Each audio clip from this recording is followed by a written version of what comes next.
বিভাজ্যতা শিখব, অর্থাৎ মৌলিক সংখ্যা 2, 3, 5, 7, 11, 13, 17 এই সংখ্যাগুলো দিয়ে কোনো একটা সংখ্যা ভাগ যাবে কিনা কীভাবে বুঝবো। যেমন 1, 2, 3, 4 এই সংখ্যাটি 2 দিয়ে ভাগ যাবে কী করে বুঝবো। তার একক স্থানীয় সংখ্যা যদি 2 দ্বারা ভাগ যায় তবে এই সংখ্যাটা 2 দিয়ে ভাগ যাবে। অতএব এই সংখ্যাটা 2 দ্বারা ভাগ করা যাবে।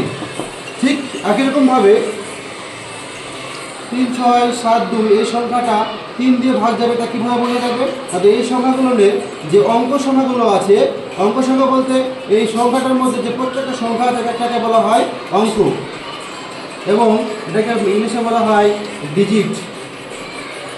এবার এই সংখ্যাগুলো 3 দিয়ে ভাগ যাবে কীভাবে বোঝা যাবে। এই 3, 6, 7 ও 2কে যোগ করে দেখতে হবে। 3, 3, 9 আর 9, 18। এই 18 সংখ্যাটা যদি 3 দ্বারা ভাগ যায় তাহলে বলবো যে আমার এই সংখ্যাটা 3 দিয়ে ভাগ যাবে। অর্থাৎ এখানে 18 সংখ্যাটা 3 দিয়ে ভাগ যাচ্ছে, তাই বলা যাবে 3672 এটা 3 দ্বারা বিভাজ্য। নেক্সট